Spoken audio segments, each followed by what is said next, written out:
Google Store presents a whole month of daily deals on stuff like this. Hi, book club. You all look really great.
Alright, Bubba, start cleaning those tires up. Green this time. Remember, they fan out down there, so protect that bottom. Sunday drive. Alright, boss man. Face car's off. Be ready. Bub, be ready. Gas that bitch up. Ready. Green flag. Green.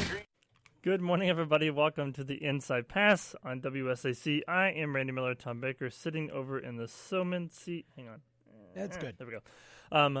We always have to adjust the earphones every morning. Back for another exciting show. A lot of stuff to talk about. A lot of racing action this past weekend. We will do that with our guest on the strutmasters.com hotline. Some guy that we picked up off the street and brought him in here because he looked like he needed a break. I'm talking about Nick Degroot. Nick is on the strutmasters.com hotline right now. Tom this morning said that he was special, and he is certainly special. That is he is special. In true, he is our true special sense guest. of the word. Good morning, Nick. Thank you for joining us. And good morning. You guys are really building me up, aren't you? Well, I tried. I ran out of steam about halfway through because I didn't have anything else nice to say about you. No, I'm just kidding.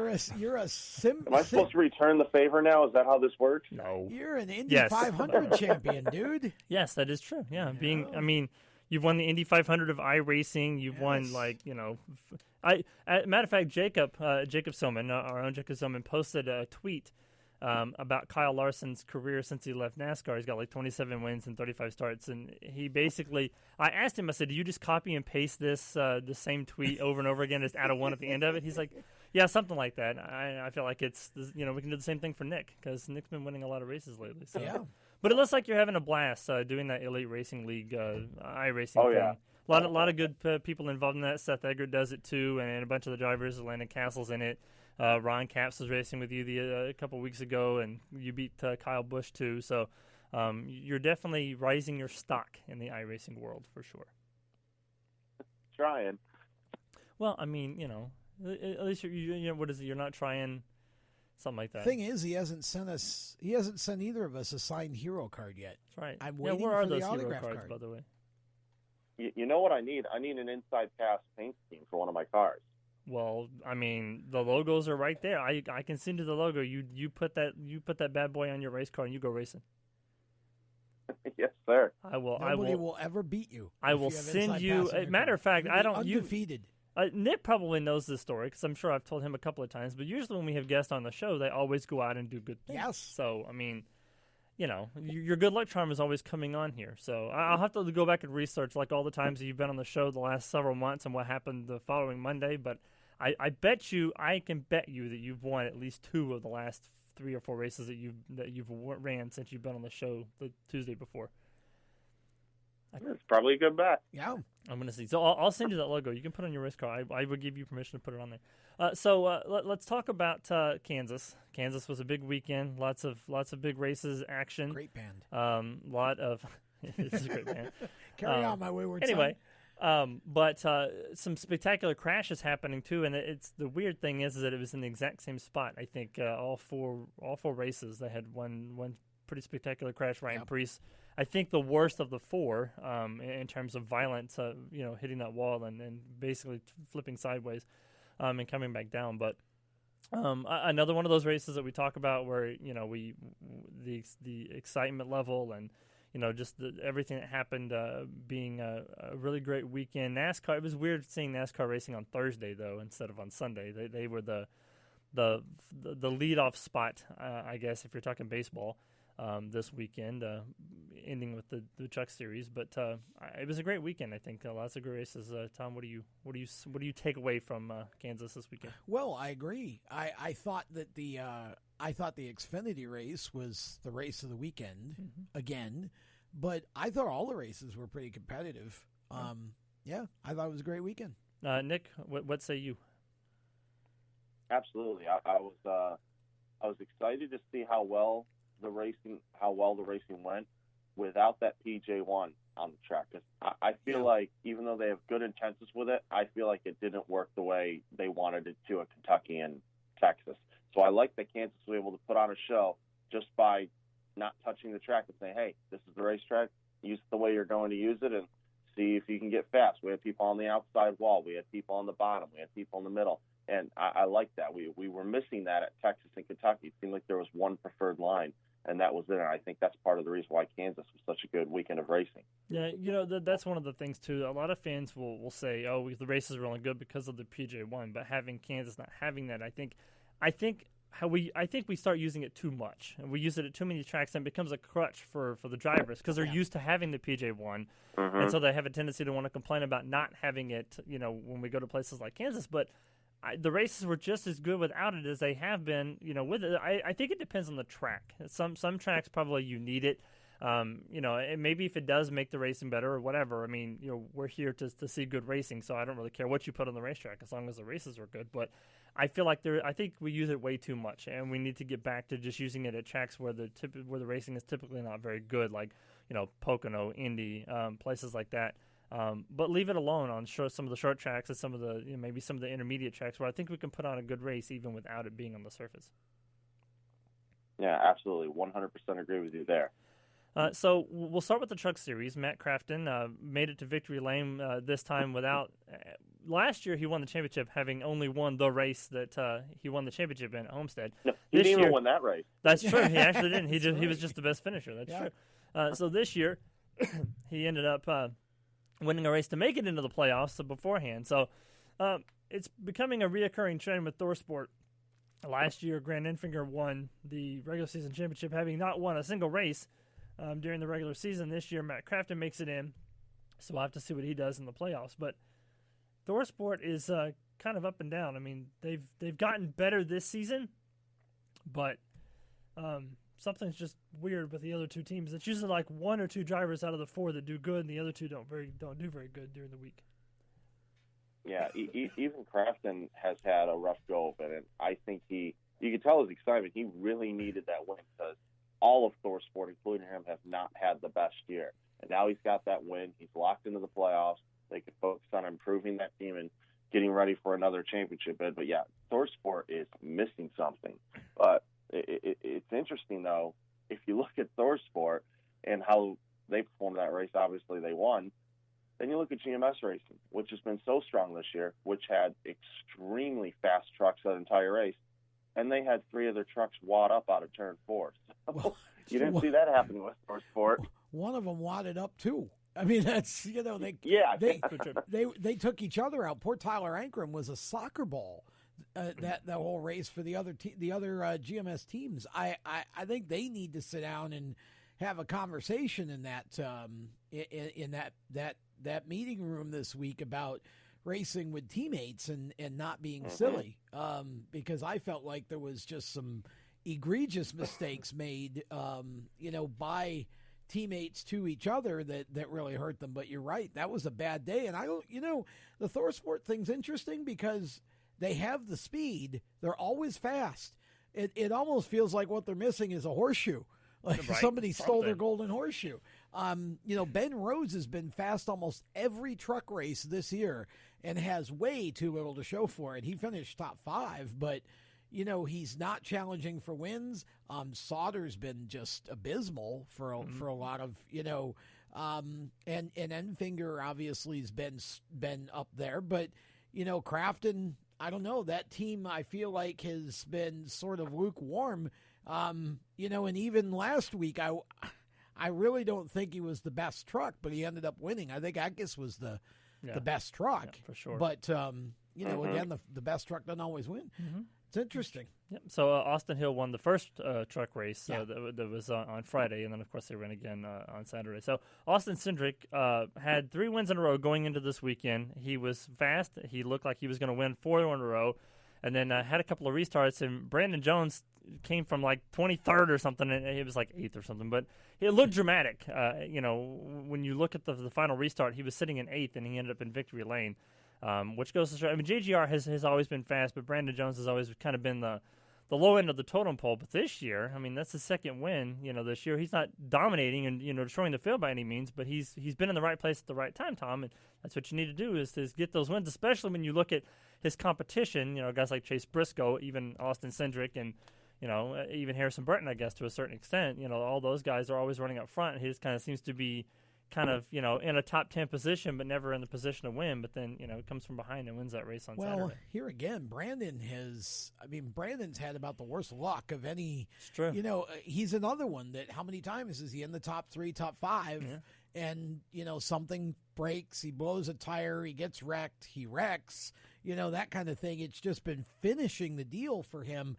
And Nick, I feel like Brandon Jones is probably, in a way, maybe the most under-respected of all of the contenders in that series just because of that fact. I think Brandon is as capable of a championship run as anybody, but it just feels like they haven't been able to put it all together. Absolutely.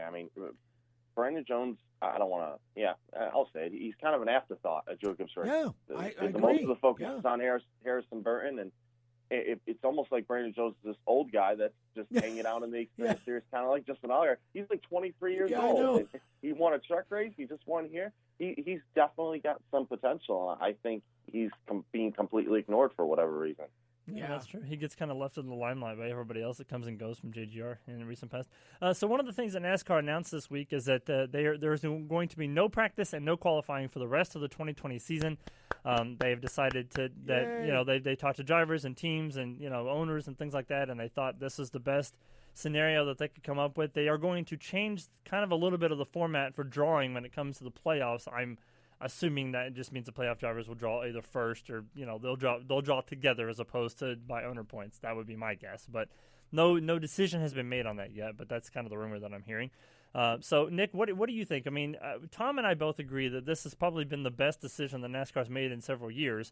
Because I feel like that's what's made the races better is not having practice or qualifying, just show up and go racing. But and most of the drivers that we've talked to on the show tend to agree. Some of them wish that they would have had at least a little bit of practice time. But as far as qualifying, they care less about the qualifying because it's really all about finishing position, not about starting position. But what are your thoughts on no practice and qualifying for the rest of 2020? Yeah, I'm good with it. I think that's a good idea to an extent. My only issue is no qualifying in the playoff races.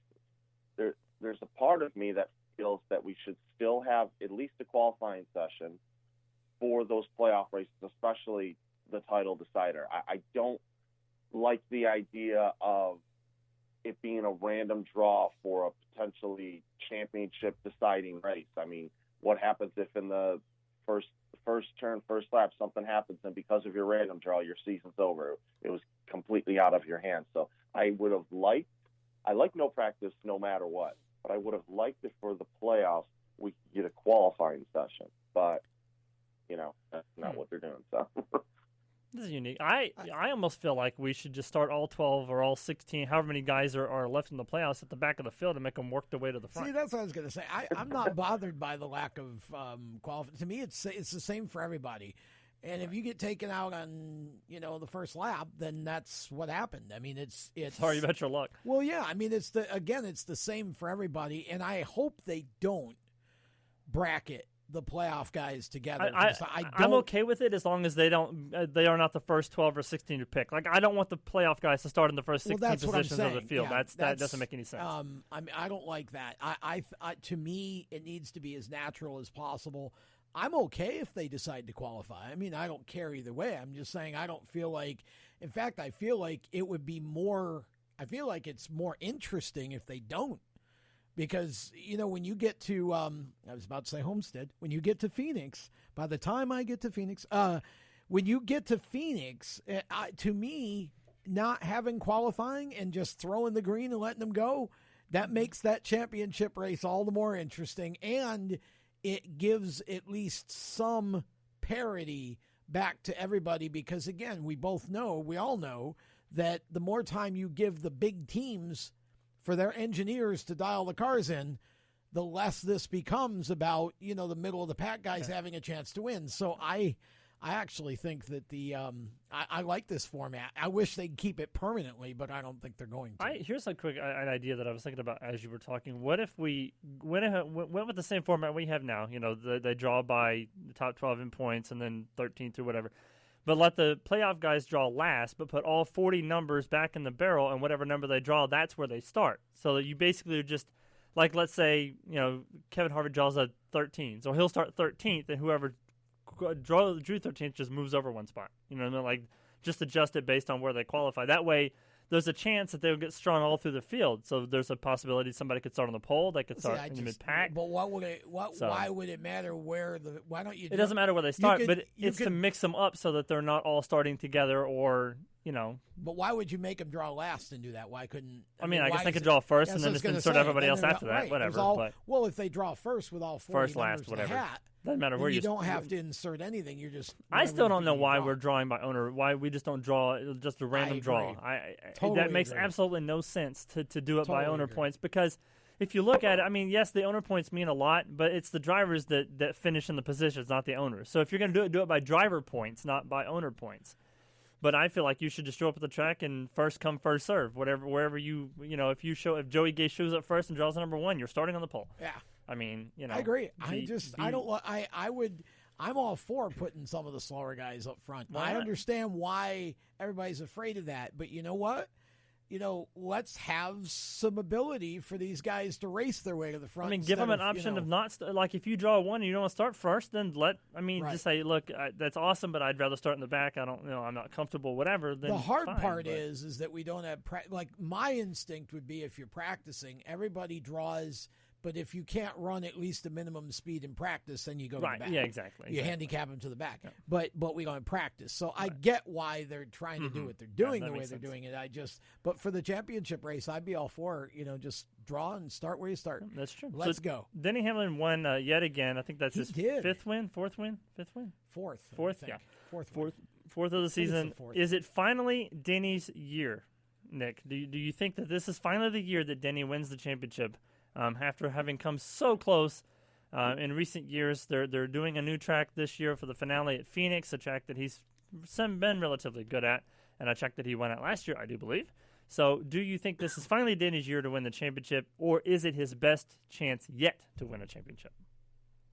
I mean, this year very much parallels his last year. And we were saying the same thing throughout last year because he was winning almost just as much. And the big difference this year, I think, is the fact that it's not Homestead anymore. And heck, he won at Homestead in March. Yes. I think the fact that they're changing it, we're going to a different track, is huge mentally for Denny Hamlin.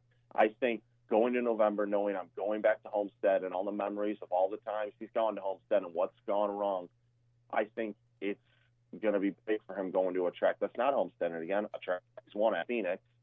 I think that's going to help him big time. I think this might just be the year because of that. I think it would be his best chance. If he doesn't win it, in the next couple of years while he's hot, I mean, he'll have the same statistic that we give to Mark Martin all the time. Somebody who finished second in the points, standings for 6-7 years in a row and never won a championship, but one of the greatest drivers in our sport. I would argue that that will not make him any less of a superstar. The great, yeah. No, no. Like, because you talk to Mark Martin, and I truly don't think Mark is bothered by the fact he can win a championship or a Daytona 500 for that matter. His But trophy case proves otherwise. he had a very successful career, and he's living a nice life right now, and Denny will as well. Yep. I do think this is. I've said this before, though. There've been a couple of these seasons for Denny where he's been the guy.